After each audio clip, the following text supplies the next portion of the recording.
Hey there, friend.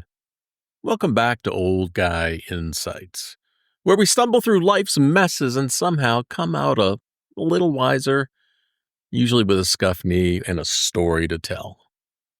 If you're enjoying these chats, make sure to follow the podcast so we can keep meeting up like this. When I used to think about mentors, I pictured some wise old Yoda figure, maybe with a staff, maybe just holding a dry erase marker. Someone whose job it was to guide you. Someone you looked up to. But life's just messier than that. Today I want to talk about mentors, but not the kind with TED Talks and book deals. No, I mean the accidental kind. The ones who don't show up with a lesson plan, but somehow they leave you changed anyway. I used to work with someone I couldn't stand. Not at all. He was everything I wasn't. Rigid, rule-bound, smelled like stale coffee and printer toner.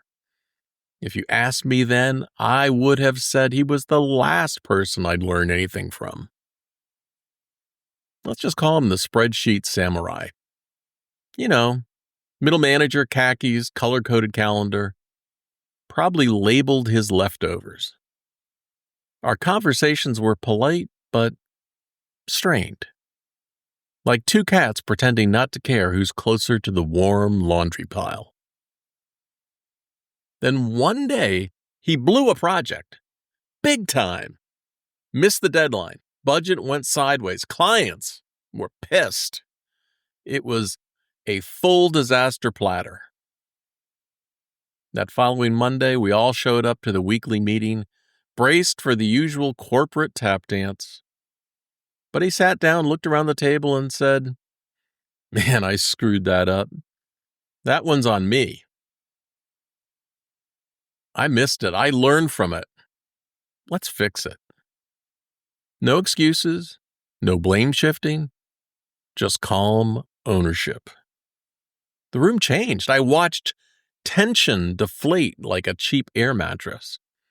The rest of the team didn't attack him. They rallied. And something in my brain clicked. I'm a big observer. Later that week, I overheard someone say, "You know what? I figured he'd blame it on the intern." Then they added, "Guess I was wrong." And that stuck with me as a young person. For years, I thought leadership meant always being right. I actually had a former boss who told me, "Never apologize, always pretend you're right." But this guy, this uptight, meticulous, not my type at all guy, he showed me something else. He showed me that real strength can look a lot like vulnerability. That accountability isn't weakness.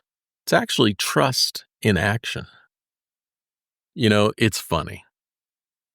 Accountability doesn't puff out its chest. It doesn't bang the table. It's more like gravity.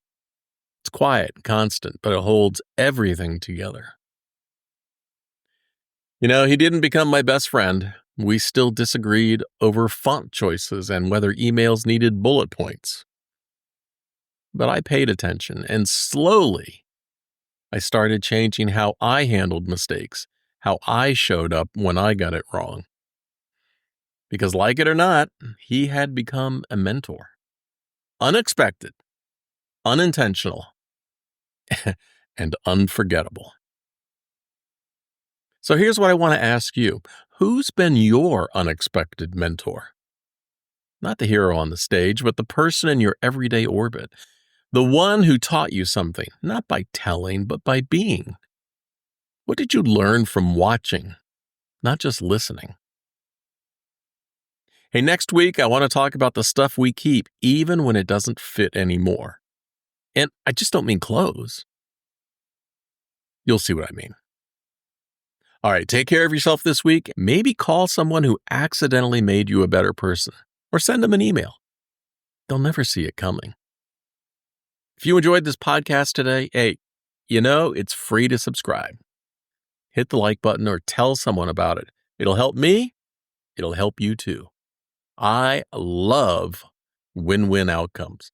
And when you hit that like button, it tells the algorithm this was worth listening to. And that helps more folks find their way here. And until next time, be kind, stay curious, and don't forget, sometimes the best teachers are the ones who never meant to teach at all. See ya.